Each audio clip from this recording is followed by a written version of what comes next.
la abstinencia del analista. Se escucha bien, ¿no? Ok, bueno. Como me preocupó por ese lado,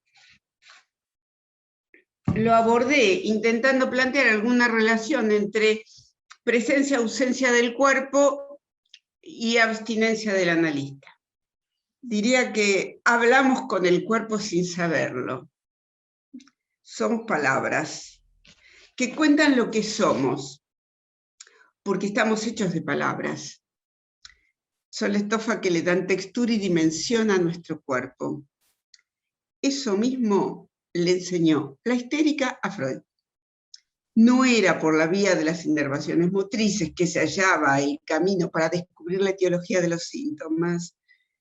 Estos estaban hechos de palabras que en su encuentro con el cuerpo habían trazado una geografía distinta, rebelde, que respondía a otra lógica, ajena a la biología. Solo hacía falta encontrar la palabra llave, porque si de palabras se hace un síntoma, Freud propuso pesquisar que con palabras se deshace. Pero si bien las palabras pueden ser remedio, el famoso farmacón que solíamos nombrar, así le decían los griegos, también puede ser veneno. La palabra venenosa, envenenada, infecta el cuerpo como un virus. La palabra es un virus. La palabra virus ha sufrido múltiples mutaciones, pero su antecedente latino, us, significa veneno.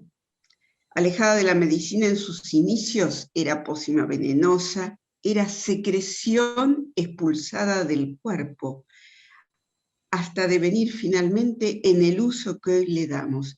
Un organismo pequeño, pequeñito, imperceptible para la mirada de los hombres, a los que ataca, pero tremendamente poderoso, como las palabras, y que proviene de otro cuerpo. Lacan hace referencia a la relación, a la cópula que las palabras tienen con el cuerpo, produciéndose entonces una unión donde un significante muerde el cuerpo, lo hiende, lo mortifica, le recorta goce. No podemos prescindir del cuerpo para hablar, ni siquiera en este espacio. Entonces, la voz sale de esa caja de resonancia que es el cuerpo y arroja palabras, acompañadas por el ritmo de nuestra respiración, por el movimiento de las cuerdas vocales y la lengua, por la apertura de los labios, por ese movimiento imperceptible. Fuimos tocados por las palabras y ellas nos mueven el cuerpo. Obligados a un confinamiento de nuestros cuerpos, esta contingencia empujó a tener que tomar una decisión respecto de la continuidad de los tratamientos que dirigimos. Esta coyuntura instaló un dilema. ¿Podríamos dirigir una cura a distancia, pero suspender los tratamientos y con ellos la posibilidad de hablar agregaba un problema más a la difícil situación de aislamiento? Y en definitiva, la única oferta que el analista hace es: hable, lo escucho, veremos qué hacemos. Hoy nuestros cuerpos están disciplinados a una distancia, la que el Estado, los organismos dedicados a la salud recomiendan. 2 metros es lo óptimo, tapabocas incluido. Parece que los abrazos podrían estar permitidos, el apretón de manos todavía no. Eso que incluye al otro, que lo envuelve, que lo acerca, eso que nos permite escuchar cómo palpita, su temperatura, cómo se agita su respiración, cómo sonríe, con cuál es la suavidad de la piel, la peculiaridad del perfume. Eso que nos permite reconocer su presencia sin verlo.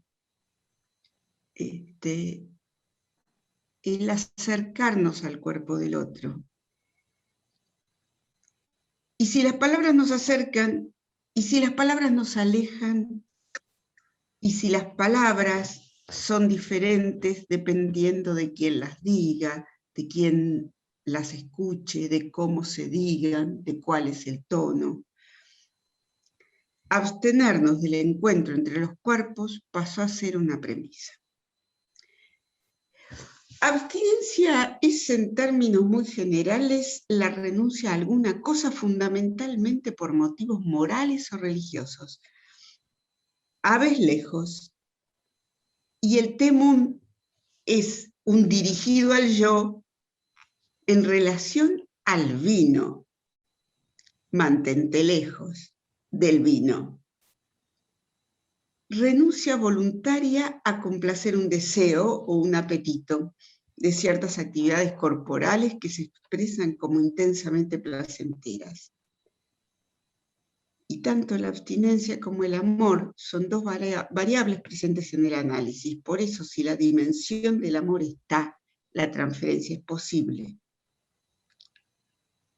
Pero precisamente hay algo que los analistas practicamos, que es la abstinencia. ¿Y de qué nos abstenemos? De ser sujetos, de ser el sujeto allí. Y si hay algo que queda sustraído, es el cuerpo. Solo el cuerpo del analista se pone en juego en el lugar de la función de semblante de objeto. El analista se deja hacer un cuerpo, que es el cuerpo que el analizante construye mientras habla, es decir, construye con palabras.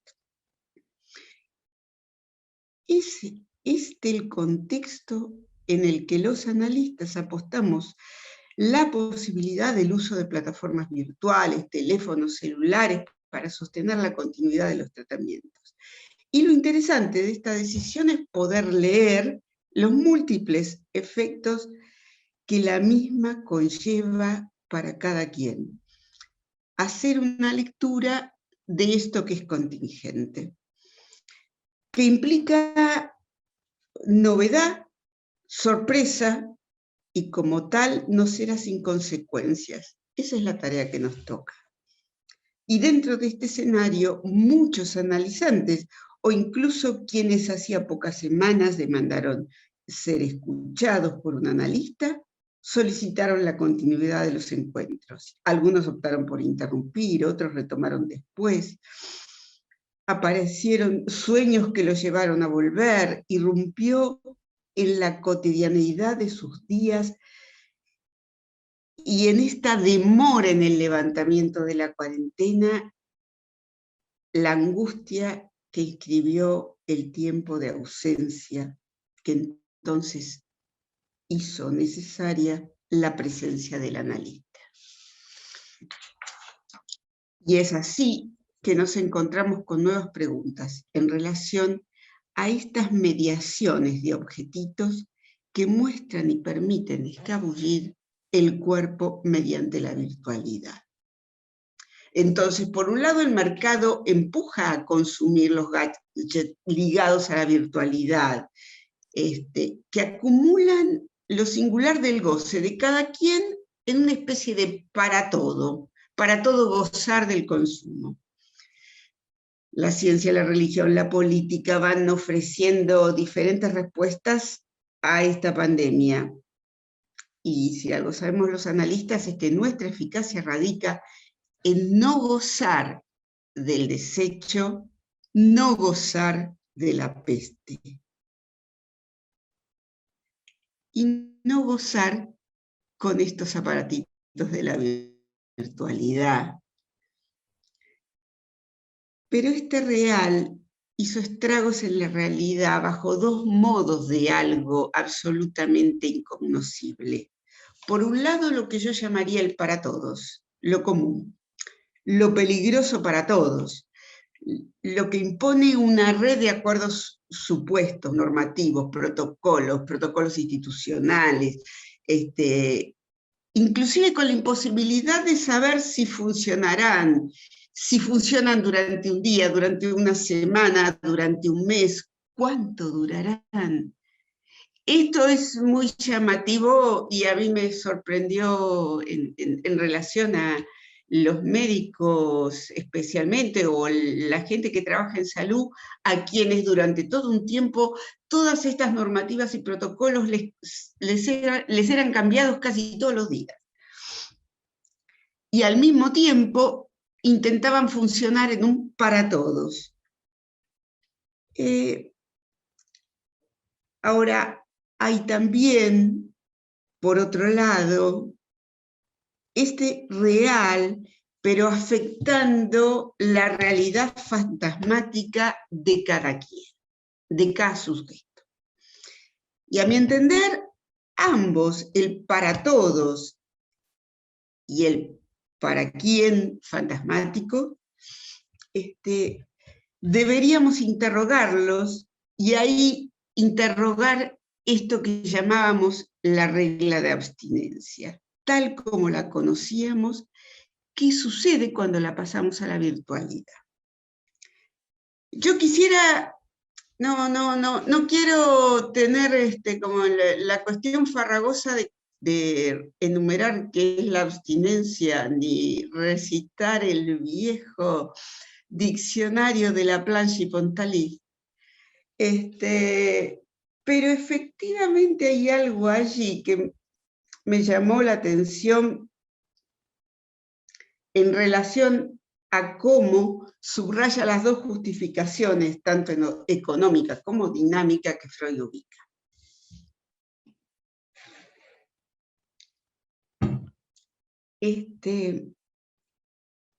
Dice, de no existir, la energía libidinal que se libera durante la cura pasaría a investir de inmediato objetos externos, situación que el analista debe evitar, puesto que la energía debe ponerse en la situación analítica. Lo que liga la energía libidinal en el análisis es la transferencia, y el analista procurará que la expresión sea a través de la palabra, rechazando cualquier otra alternativa de descarga no verbal. ¡Guau, guau! Y aclara que cuando los síntomas van cediendo y tienden a aparecer satisfacciones sustitutivas, eso no resulta positivo para la cura, puesto que ésta se basa en la existencia de un sufrimiento por frustración. Mantener la frustración evita detenciones en el avance de la cura, la que en psicoanálisis no es coincidente con la desaparición de los síntomas. Y esta es lo que él llama la justificación dinámica. Ahora, la regla de abstinencia para Freud es una consecuencia lógica de la neutralidad que esta técnica exige como actitud del analista. La regla de abstinencia se dirige tanto al analista como al analizado, compromete a ambos, en el sentido de no llevar al acto sus fantasías de relación y emociones de deseo, otorgándoles un adecuado canal de expresión a través de la palabra. Sigue, pero desde el principio de la virtualidad, en las conversaciones entre analistas aparecieron una serie de preguntas para saber desde cómo se orientaría la práctica, comentarios acerca de qué es un mayor esfuerzo de trabajo, de que justamente la ausencia del cuerpo y la presencia de la voz como única manifestación de ese cuerpo agotaba, cansaba. Hubo analistas que decidieron suspender su trabajo. Ahora, ¿cómo volver a la normalidad? ¿Cómo se afectaron? ¿Cómo se van a afectar las prácticas de cada uno de nosotros? ¿Qué hace a la pregunta por la presencia del analista? presencia in absentia, presencia in effigie. Simplemente recordar que acá en el seminario 11, el de los 4 conceptos, introduce la presencia del analista como una manifestación propia del inconsciente. La presencia del analista ya está incluida en el propio concepto de inconsciente. Entonces, el inconsciente no es ni más ni menos que la suma de los efectos de la palabra sobre un sujeto, en el nivel en el que el sujeto se constituye por los efectos del significante. Ahora bien, la función simbólica del analista hace de su falta de presencia algo soslayable. La voz es el único real de la presencia del analista, condición de la falta que la abstinencia sostiene. ¿Qué pasa con lo que llamamos cuerpo? Si hay algo de lo que aún hoy los analistas podemos dar cuenta, es que a pesar del aislamiento y la distancia corporal a la que estamos obligados, aún por la vía virtual, el inconsciente trabaja y produce, porque la palabra circula. Hay efecto sujeto.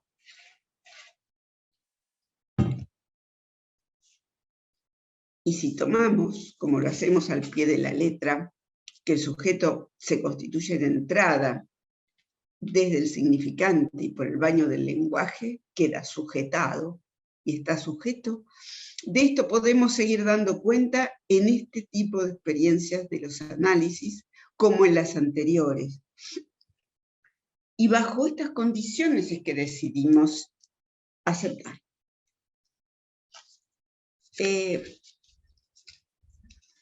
Ahora, tengamos en cuenta que el cuerpo queda sustraído de la escena. Y con sustraído quiero decir que no media el acercamiento corporal para que el analizante no se traslade al consultorio. La sesión transcurre generalmente en su dormitorio, en una zona privada de su hogar. El analista entra en ese espacio por la vía virtual, sobre todo si la cámara está encendida. El dinero tampoco llega a las manos del analista, ni es depositado en su escritorio, es virtual, llega por transferencia bancaria. Y de pronto hasta podemos hacernos los distraídos sobre alguien que demoró a hacer la transferencia sin interpretar si es un problema bancario o efectivamente se trata de alguien con avaricia que intenta retener aquello que no desea soltar.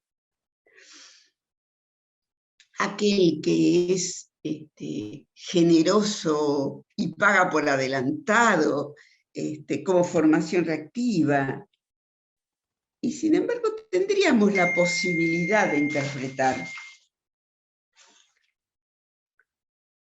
El inconsciente sigue hablando, pero hay algo que nos hace dudar. ¿Será el aparato? ¿Será nuestra oreja? Deberíamos siempre resguardar que se trata de un equívoco, y sin embargo, si se trata de un equívoco, es el nuestro. Por eso intento como plantear las dificultades que por lo menos a mí me genera la virtualidad en lo cotidiano.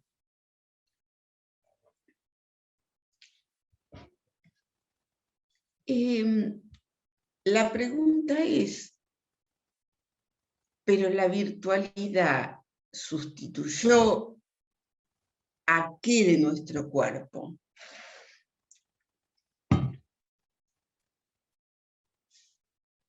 ¿A qué atención flotante?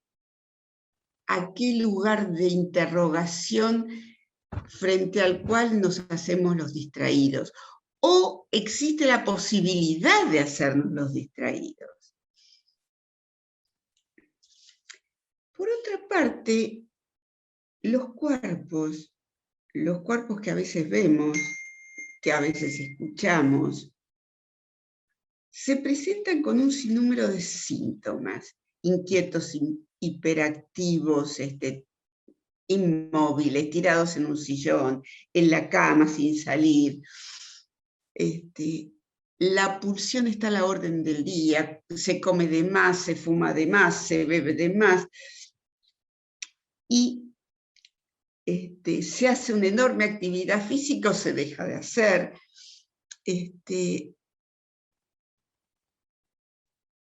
Porque cada vez que aparece un punto de detenimiento, es angustia.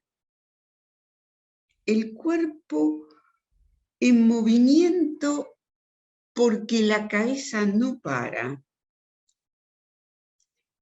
El cuerpo de cada uno, el nuestro, el del otro, es mortal. Nunca como ahora está verificado en la experiencia con límites temporales. Pero el cuerpo es mortal, afectado por la pulsión, que Freud denominó pulsión de muerte. En la prisa, en el vértigo con que vivíamos, creíamos eludir el encuentro con todos somos mortales. Y la pandemia nos detuvo. El encuentro con la finitud trajo variedad de efectos y sensaciones en el cuerpo.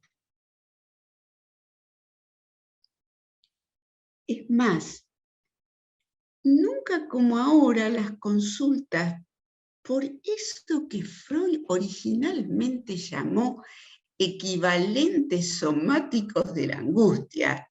O sea, angustia es lo que se nos presenta en casi todas las nuevas consultas.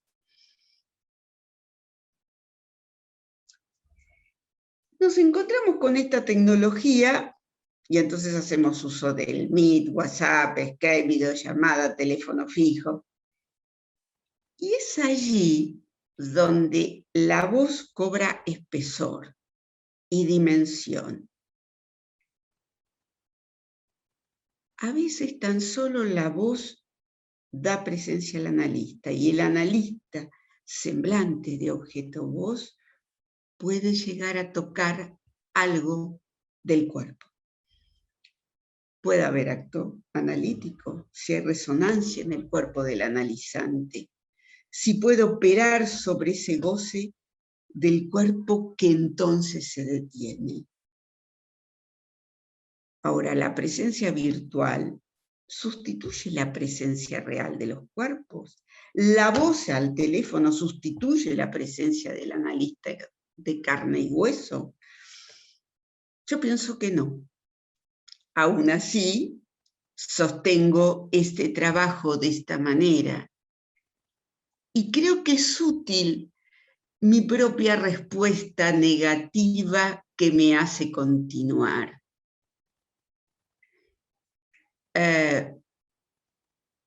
Hace poco escuché a alguien decir, creo más en lo imposible y contingente que en lo posible y necesario. Si no me equivoco, creo que es Jorge Alemán quien lo menciona al pasar, pero que me hizo impacto en su frase.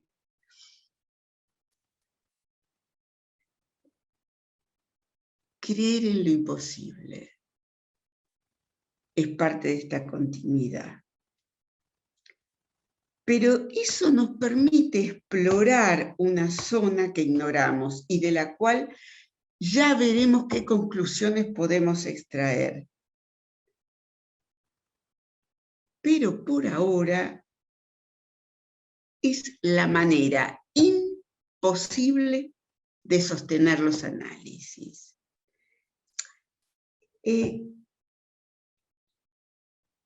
Y creo que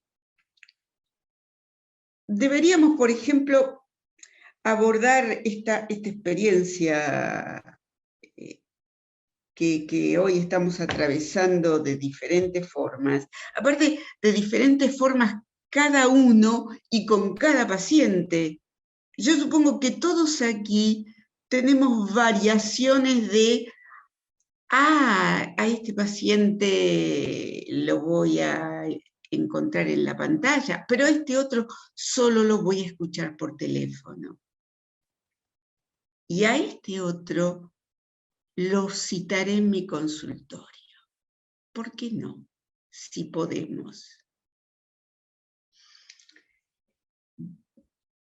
Ahora, yo creo que si tomamos diferentes ejemplos, el tiempo subjetivo, el rumiar ese tiempo que corre de manera diferente a la del reloj, que se escapa a las estadísticas, que se escapa a los datos duros, que va entre el tedio, el aburrimiento, el vacío de las horas que pasan sin poder encontrarles utilidad o tarea, contrasta con una especie de vértigo informativo, de avalancha que impone el avance de esta pandemia en nuestras cabezas. Avalancha de información, las más de las veces nefasta, que genera un imaginario ominoso, pero al mismo tiempo que se presenta de una manera vertiginosa, y a lo que los sujetos empiezan a ponerle tedio, aburrimiento, vacío. Es un modo de división subjetiva entre eso y aquello. También le llega por la pantalla. Y me parece que requiere de que opere una subtracción.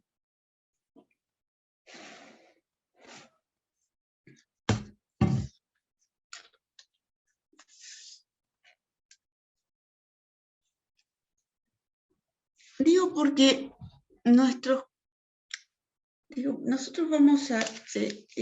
vamos como penetrando en lugares donde el cuerpo de nuestros pacientes habita y que una pantalla nos pone delante, lugares privados que deberían conservarse como privados y sin embargo parecemos estar allí. Y estamos como metidos, yo iba a decir hasta las manos, pero hasta la voz allí, en situaciones de lo más íntimas, como si nadáramos en un espacio, en un río, como el Río de la Plata. Si alguna vez alguno de ustedes intentó nadar allí, se da cuenta que no ve nada. Y eso ayuda. Ayuda si uno conserva un cierto estado de flotación. ¿Qué es lo que penetramos? ¿Qué es lo que atravesamos? ¿Qué es lo que dejamos en espera y en flotación? Parecemos con este atravesamiento meternos en algún núcleo, inclusive pulsional, de lo que allí se desarrolla del otro lado de la pantalla. Y al mismo tiempo requerimos de esa distancia necesaria para que algo de la mirada convertida en visión no nos deje ciegos, no enceguezca, simplemente deje ser como el resto que somos, ese resto que somos en el que el otro va a proyectar lo que vea, lo que sienta en ese agujero que nuestra mirada hace. Y esto es mucho más complicado. ¿Por qué? Bueno, pues porque la pantalla es pantalla. Y porque Lacan advirtió claramente que la pantalla es como la veladura antes del fantasma, engañosa, imaginaria, y sin embargo estamos allí.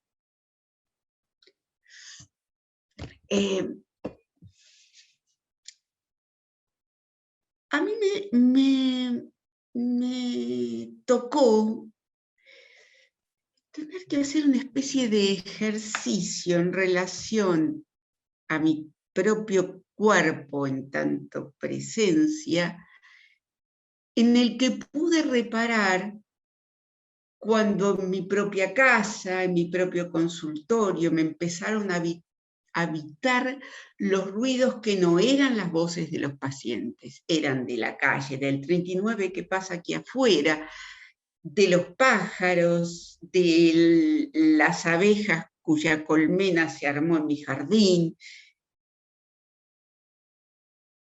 de los ruidos de la cocina que está ahí nomás. Y entonces algo me permitió desarrollar la idea de diferentes cuerpos con los que yo habitaba ese espacio. Al poder recorrerlos desde mí, creo que me permitió alojar lo que estaba recorriendo detrás de la pantalla en esos otros cuerpos que yo veía. No porque fueran similares, sino porque hay algo allí que me permitió relajar. Y es una especie de estar relajado pero atento. Relajado en relación a una finitud, porque lo que se vive ahora es esto, es lo que hay en este momento. La existencia está ahí y la finitud también. Ahora, yo pensaba, fíjense, la llamada virtual descubre una pregunta. Hola, Graciela, ¿estás bien? Sí. ¿Y vos? No diría, ¿qué estamos respondiendo? ¿Qué está preguntando? ¿Qué signos establece que entonces da por sentado que podríamos dejar la pandemia afuera y seguir hablando, pero resulta que la pandemia a la que debemos acercarnos es esa fantasmática y singular para cada uno? Y resulta que además en el para todos, cada uno de nosotros pretende garantizarse y garantizar al otro la pregunta, Graciela, ¿estás bien? Sí. ¿Y vos? También estoy bien. Y continuamos. Digo, es cierto que podríamos continuar. Sí, solo sí no dejáramos de reparar en que la pregunta fue hecha. Y entonces ya deja de ser el para todos. El analista deja de estar en el para todos y el sujeto que nos pregunta deja de estar en el para todos. Y sin embargo, este para todos parece que nos obliga a contestar que estamos bien. Qué respuesta sencilla. Pero no. ¿Podríamos dejar en interrogación el estamos bien? ¿Podríamos dejar de preguntar si lo estamos?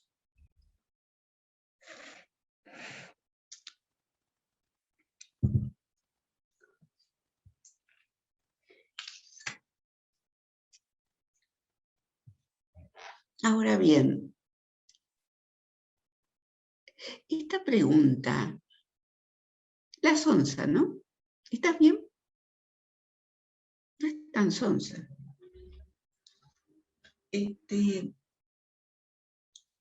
Porque el otro cuerpo está allí. Y está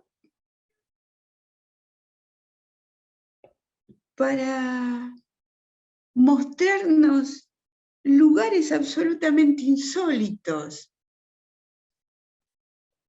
Desde el lavadero hasta el auto, desde el Zoom del edificio privado donde consiguieron la llave para poder hablar, hasta el lugar donde se encierran para poder tener un ámbito donde no escuchen a sus hijos y donde sus hijos no los escuchen.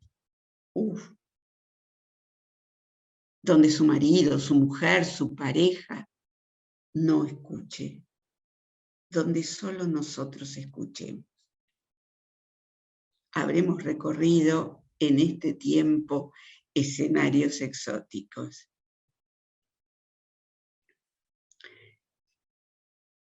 El auto, el garage, el living, el estoy escondido adentro del placar y por eso te llamo. ¿Qué tal? Y entonces, si entramos con la pantalla,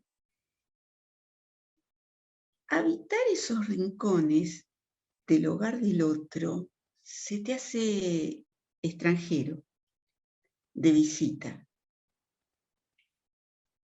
Estamos como dispuestos a dejarnos tomar por la sorpresa, por la novedad.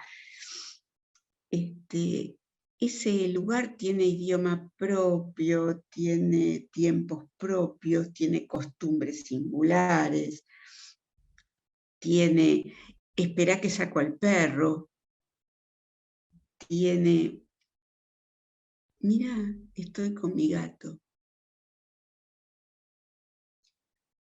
Y creo que cada uno de nosotros debería entrar con sigilo, con respeto.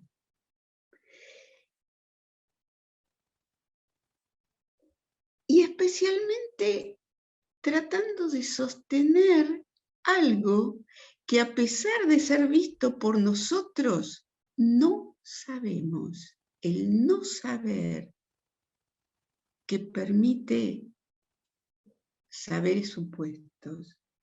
El no saber también nos debería permitir flotar con la mirada, flotar con una mirada suspendida. ¿Qué sabremos de eso que vemos? Por eso tomaba la idea de flotar, como flotar en el agua, como ese espacio que se ve pero no, con ese espacio donde el otro pudiera seguir proyectando. Algo que siempre es tan difícil cuando tenemos una pantalla. Supongo que siempre es más fácil con la voz solamente. Pero, ¿qué sucede cuando el paciente pide la pantalla porque pide vernos? ¿Qué ve? Bueno, aquello que vea es lo que nos toca escuchar en su fantasma.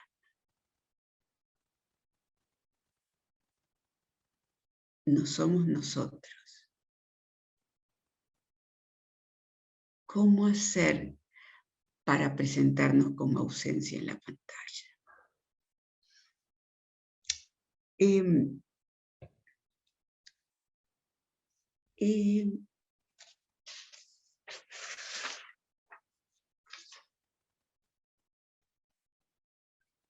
Yo creo que estamos llenos de ejemplos de este tipo.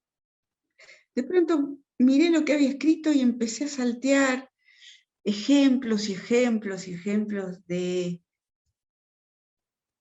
esta producción de dificultad. Pero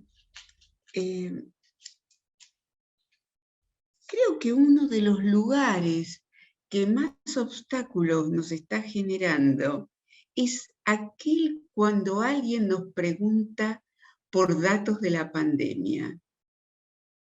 ¿Por qué sabemos? ¿Por qué sabemos de vacuna? ¿Por qué sabemos de...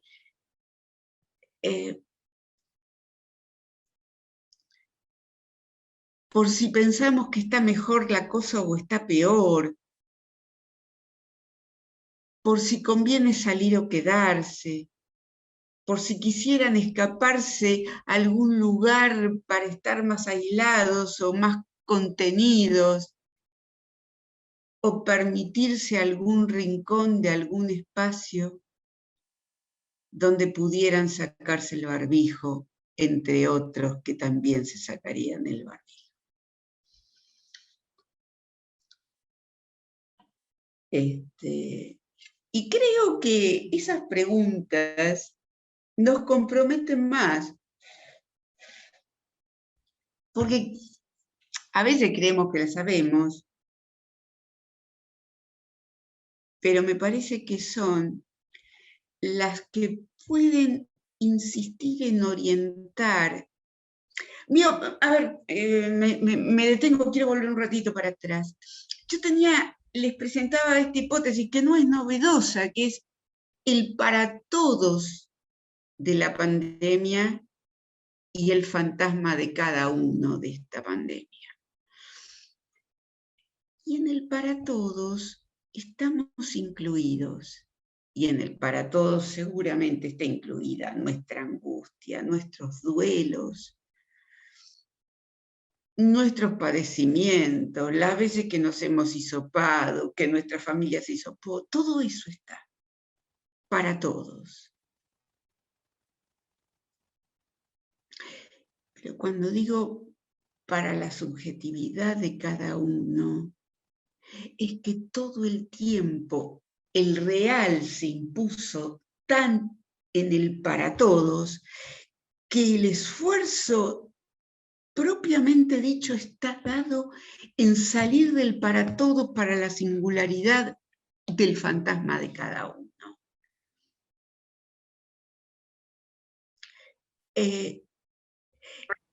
Y que es cierto que cada uno de nosotros a lo mejor no había ni siquiera recorrido en sus propios análisis lo que los espacios significaban para contener nuestro cuerpo. Y ahora lo hemos hecho justamente para poder despejarlos y ofrecer este cuerpo de apariencia y de vacío que es tan difícil de mostrar para no mostrar en una pantalla.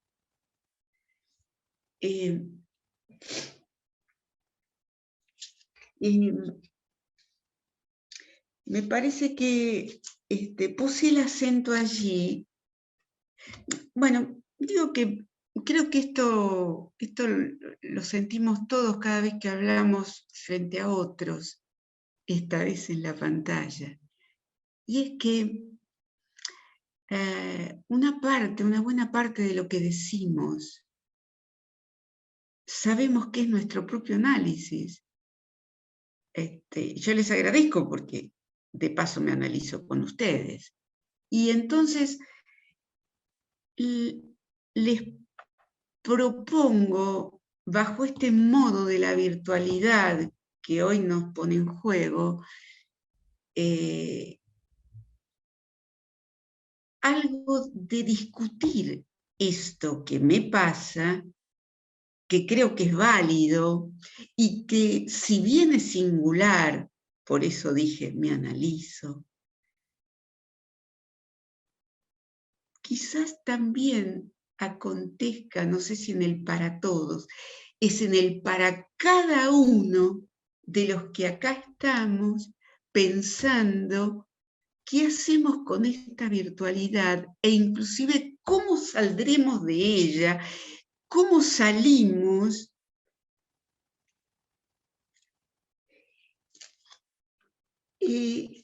justamente porque sostener esta incertidumbre, sostener este presente sin garantías, sin certezas, es como reavivar cualquier otra condición traumática previa difícil de tramitar. Y todo el tiempo estamos tratando de saber cómo vivir anticipadamente lo catastrófico. Pero bueno, las certezas previas solo nos conducen a que siempre va a acontecer lo peor. Y eso ya lo sabemos. Lo único que no sabemos es que no sabemos cuándo. Y entonces, la angustia frente a esta realidad toma una coloración irreal. Es más, nos cuentan de una especie de película posapocalíptica, pero con sensación de irrealidad.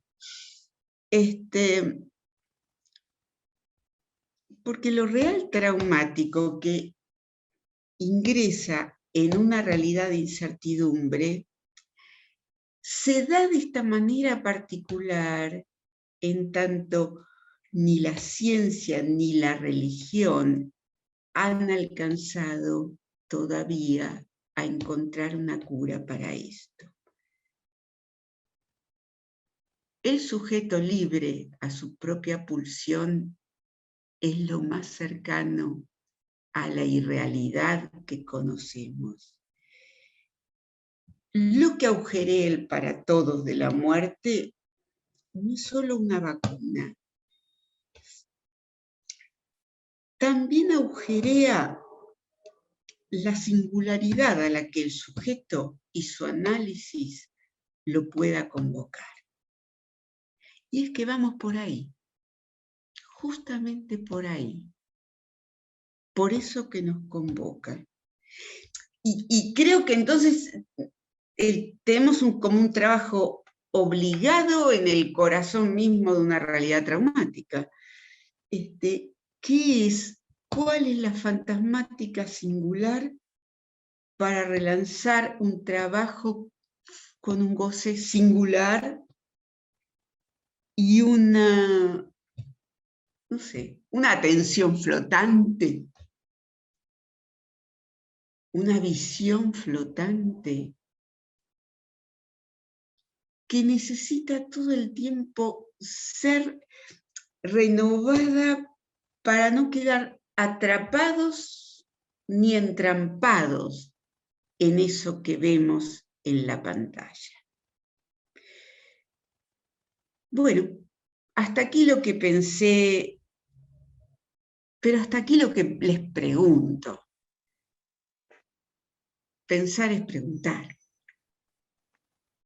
no es concluir.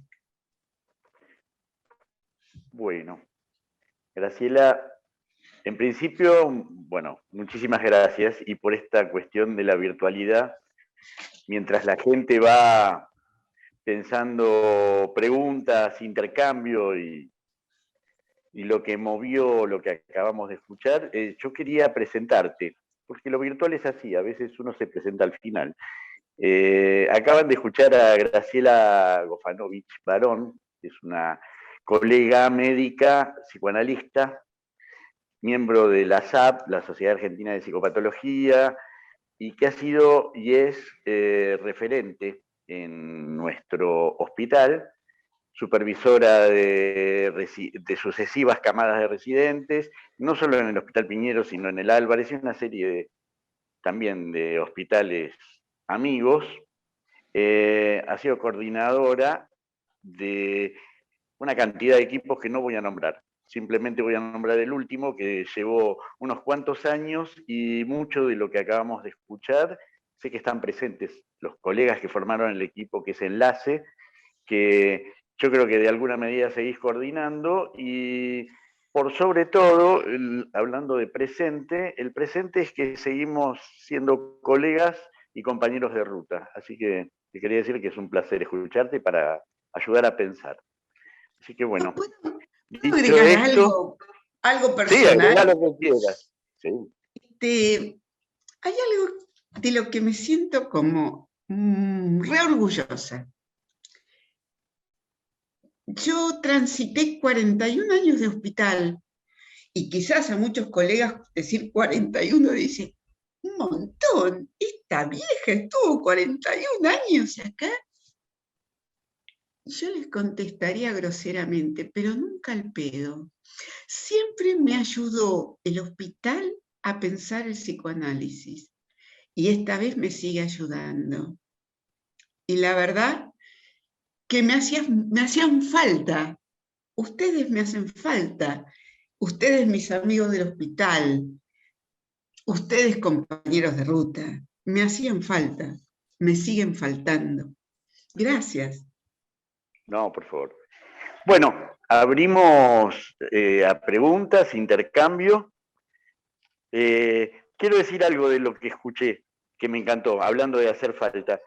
Todo el tiempo, mientras mencionabas la sensación de, frente a, bueno, a este presente que estamos habitando y ese flotar, me hiciste acordar una novela muy chiquita que está traducida, que se llama El hombre que cayó al mar, y que es un relato de un tipo que se cae de un barco y el barco se va alejando y queda en el mar, y son las reflexiones de ese hombre flotando. Es una joya, es de un tal Herbert Lewis, una joya, y que tiene que ver con esa sensación de encontrarse con que aún flotando uno sigue estando ahí. Entonces hay que soportar ese punto de vacío, ¿no? Bueno, dejemos abierto el intercambio. Hola Juan, bueno, primero agradezco la invitación de Graciela y me gustó el modo de presentarlo y la amorosidad, además de lo interesante de invitarnos y de tocarnos. Creo que nos toca, a mí me tocó particularmente, supongo que a todos, más que otras charlas sobre psicoanálisis, digamos. Me quedé pensando un poquito en las distracciones y en la virtualidad, y yo me encuentro, y escucho a otros analistas también, quizás más distraída que en otros modos, en los otros modos más tradicionales. Me encontré a mí misma más distraída, entonces me preguntaba, o muchas veces, o con algunos pacientes, me preguntaba si se deberá. No lo había pensado, digamos, se me ocurrió ahora escuchando a la Graciela, a algún exceso, ¿no? Un exceso que presenta la virtualidad, y que en ese punto pensaba que la presencia de los cuerpos, o la presencia en el consultorio, actúan como de amortiguador de algo. Pensaba el cuerpo como amortiguador de algún exceso que se hace muy, muy presente con la virtualidad. No sé, la pantalla, no sé si la imagen, con imagen o sin imagen, pero nada, eso.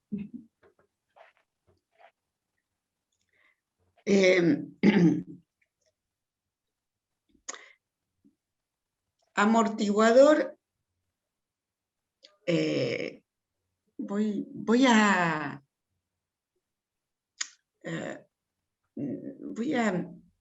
apropiarme de tu frase, voy a plagiarte. Porque, bueno, no solo porque el plagio no existe, sino porque está bueno poder darle una vuelta a eso. Eso que llamamos nuestra distracción con la pantalla. Pero al mismo tiempo diría que hay una distracción eficaz. Esa que nos hace pantalla a nosotros para que algo del otro llegue de alguna manera, no pantalla, sino de alguna otra manera que no haga pantalla. ¿Por qué?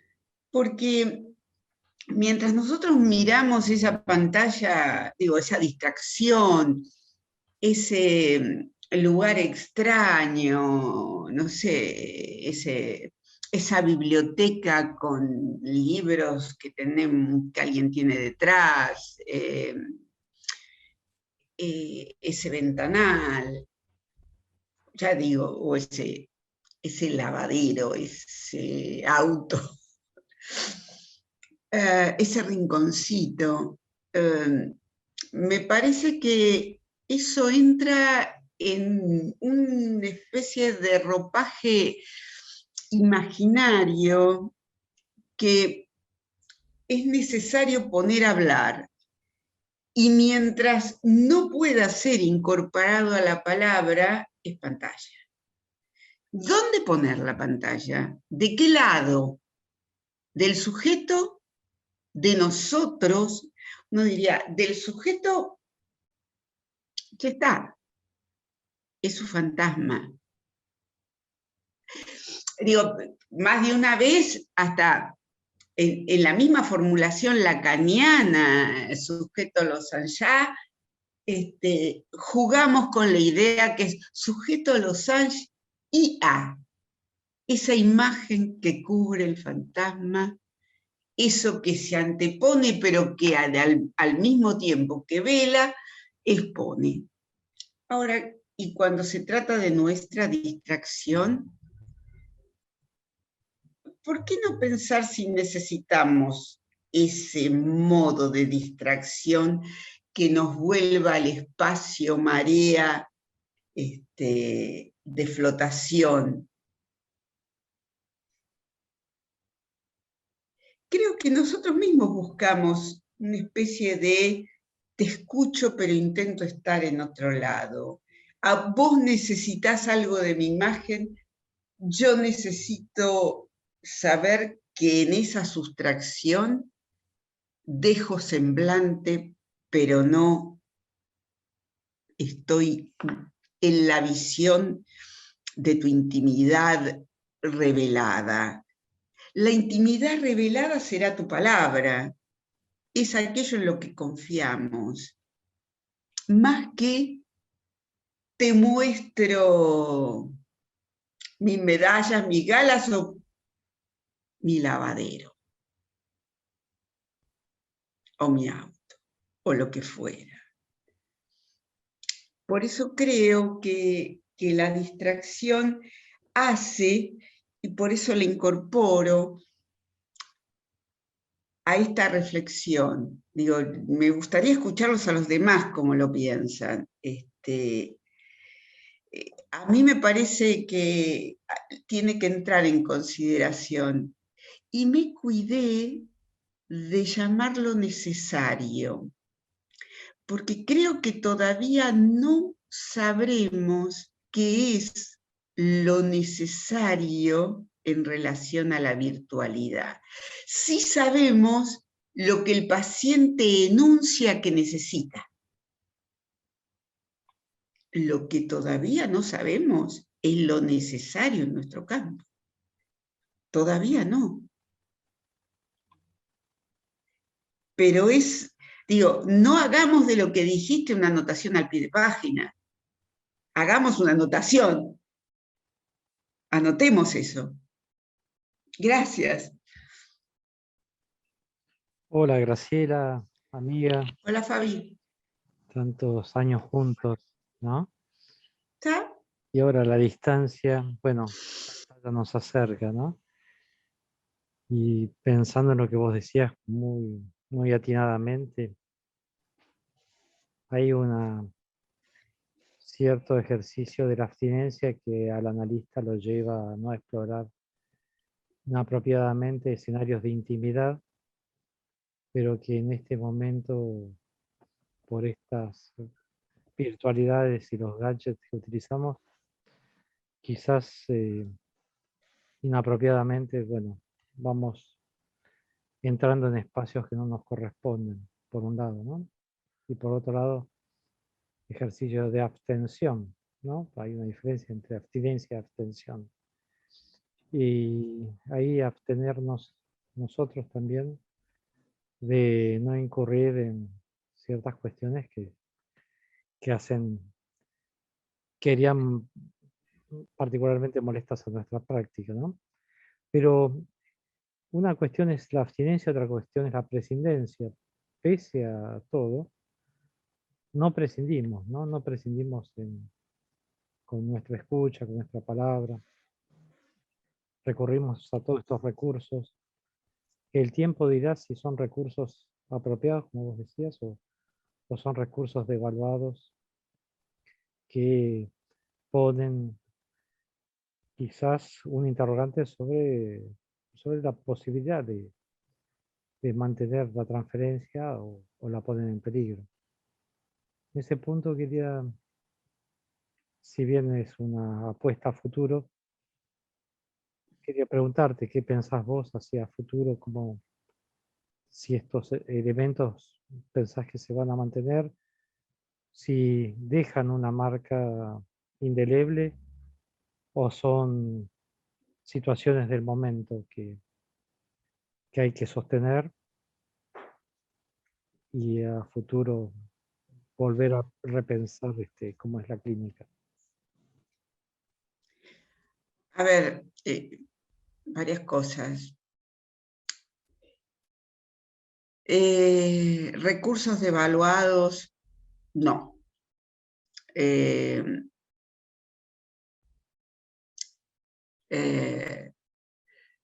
Recursos de los cuales deberíamos extraer conclusiones, sí. Pero me parece que resultaría prejuicioso llamarlos, ubicarlos del lado de lo devaluado. Pero sí, vos usaste algo que, digo, no sé, creo que nos ayuda a pensar. Yo lo pienso como algo transitorio. Y tan transitorio que, de hecho, una parte de los pacientes, pacientes nuevos que me han llamado, a todos los pacientes nuevos los he entrevistado. Y como diría el ayudante del comisario Montalbano, personalmente. Y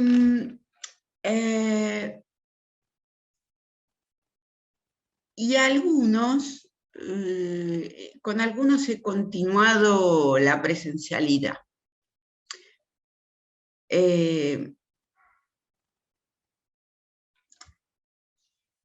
Lo que a mí me permite es justamente no quedarme como atada a la imposición de la virtualidad.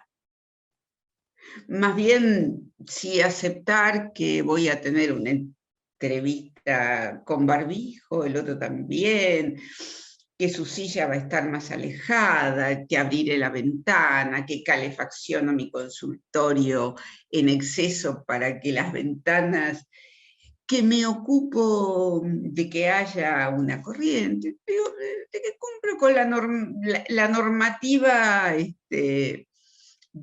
vigente desde el punto de vista de los que saben acerca de cuáles son los criterios o los protocolos de atención. Ahora bien, que yo lo pienso como transitorio, y esto sí me permite tener la expectativa de que vamos a volver a atender a todos los pacientes en nuestros consultorios.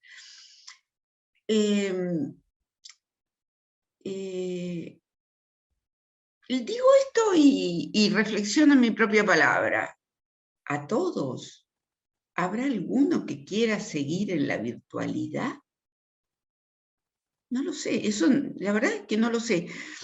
Pero no tener esa respuesta no implica para mí que yo no tenga las ganas, el deseo de que efectivamente todos vuelvan al consultorio, porque así lo deseo. No se trata ni de comodidad ni de incomodidad. Me parece que hay algo a retomar de nuestra práctica, que es cierto que se da como pregunta y que me gustaría escuchar también las respuestas de ustedes. ¿Quieren volver a atender en los consultorios? ¿O resulta que hay algo del cuerpo que se acomodó a estar, no sé, en los diferentes lugares de vuestras casas donde les resulte más cómodo, más agradable o más aislado o lo que fuera para atender? Es cierto que le hemos encontrado la vuelta práctica para esta práctica, pero yo no tengo dudas, yo quiero volver a atender en mi consultorio a todos mis pacientes. Si se dará o no, va a ser también otra de las preguntas a subrayar en la singularidad: ¿por qué alguien querría seguir en la virtualidad? Y me parece que allí mismo deberíamos tener en principio la sospecha de qué goce tiene con esa pantalla para no querer abandonarla. No sé si te contesto, pero también espero tu respuesta. Perfectamente, perfectamente, muy interesante. Sí, es un dilema a pensar, ¿no? Quizás el tiempo nos vaya dando algunas pautas como para poder anticiparnos un poco más también a alguna respuesta.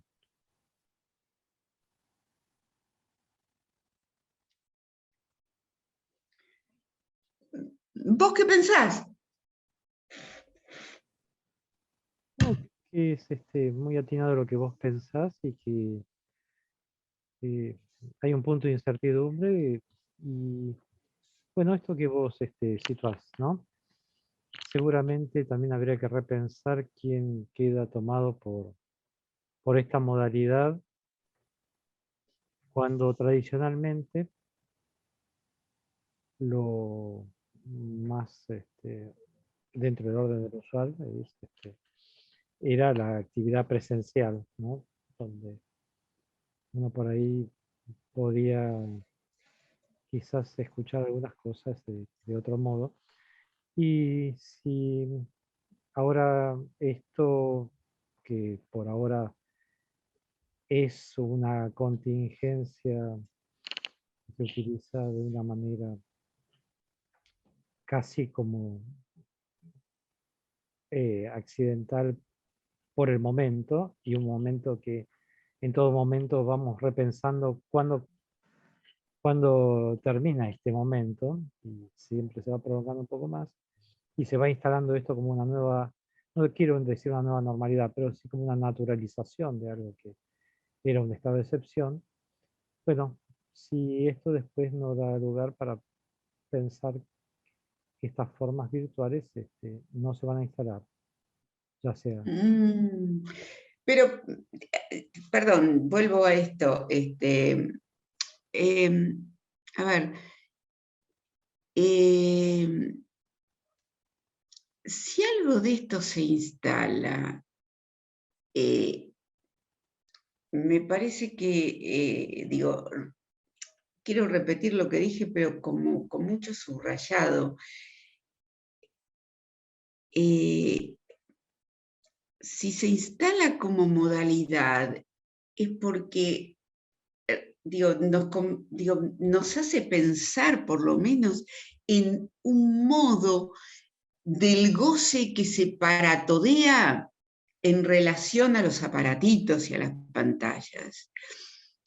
Y que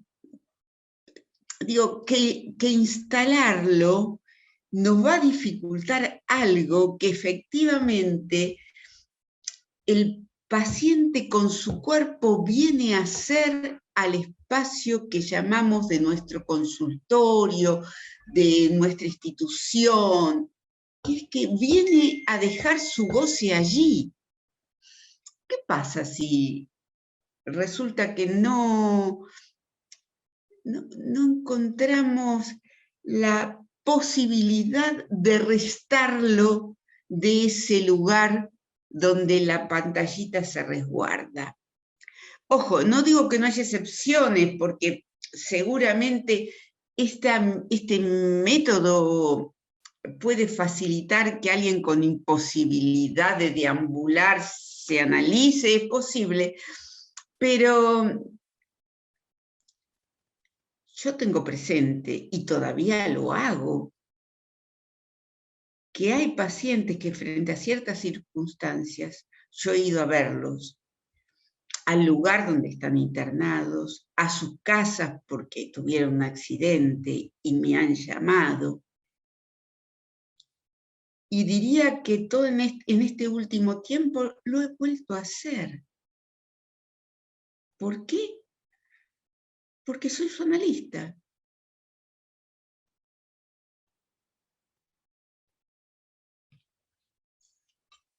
No lo considero una condición sacrificial, ojo. Lo considero una acción analítica, eso en particular. Por eso diría, me parece que yo consideraría la excepción del lado de algún impedimento físico importante. Pero hasta ahora no, sin pandemia lo hemos sorteado, siempre. Quizás hay que incluir esto también como un significante más y quizás interrogarlo. Si se muestra una preferencia de alguien, como me pasó esta mañana, que alguien me llamó, pero con la condición de que la consulta sea presencial, por ejemplo, entonces me parece que es un buen elemento como para analizar en términos significantes. ¿Qué es lo que hace a un gadget en función quizás de su función de condensador de goce, de comodidad o de diversidad o quizás de precaución, de miedo, de lo que sea, ¿no? Por ejemplo. Entonces, podríamos ir después buscando estos elementos en una resignificación a lo largo de un dispositivo que sea más permeable a cada subjetividad. Acuerdo allí, acuerdo totalmente con esto. Pero, quizás siempre me inclino del lado de la presencialidad, especialmente en estos últimos tiempos, porque como que he podido recuperar justamente con esos pacientes que ponen como condición la presencialidad,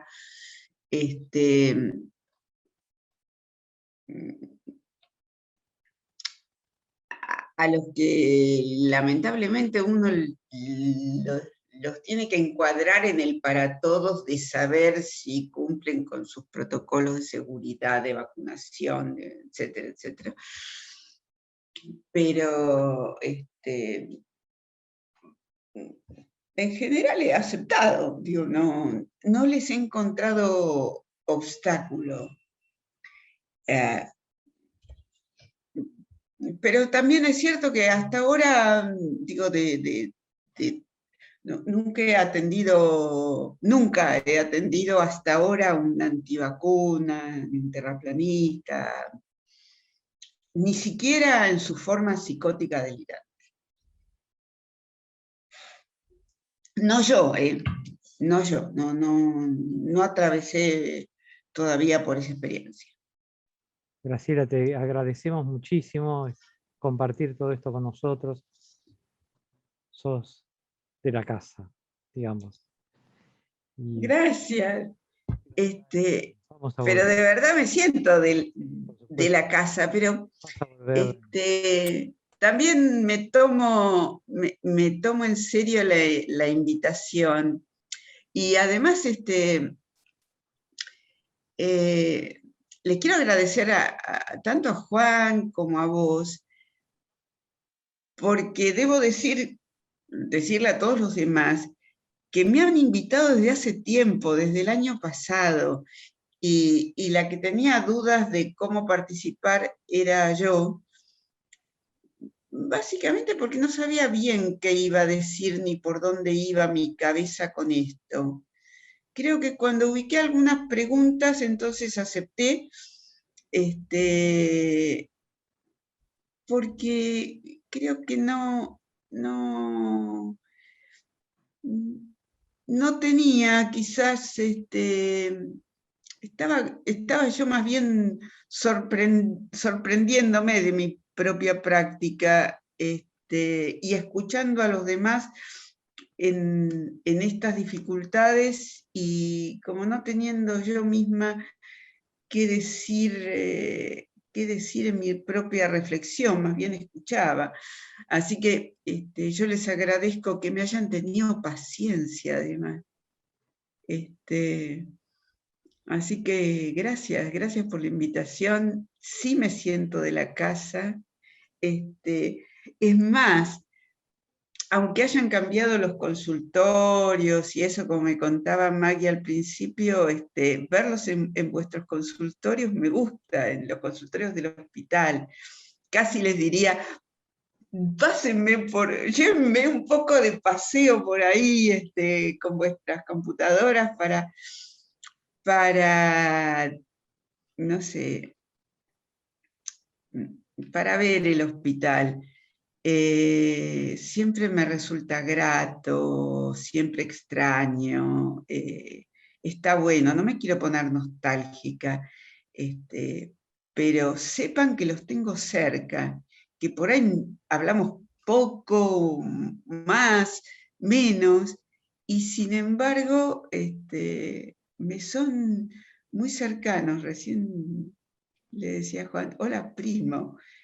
Ese guiño que nos hacemos entre nosotros de primos, de haber tenido muchas aventuras juntos allí, es realmente bueno.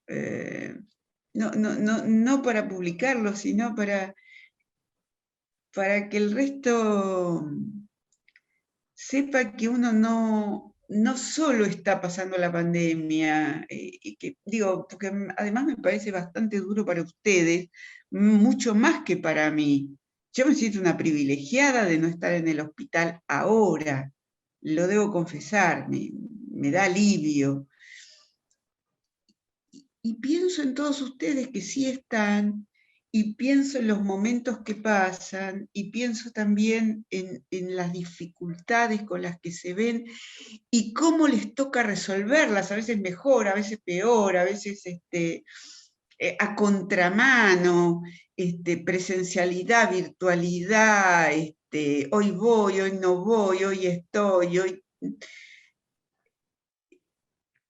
y cómo a lo mejor a veces falta ese espacio donde, qué sé yo, 3, 4 de nosotros, de a dos, nos juntamos en el bar a decir, che, pensemos esto un rato.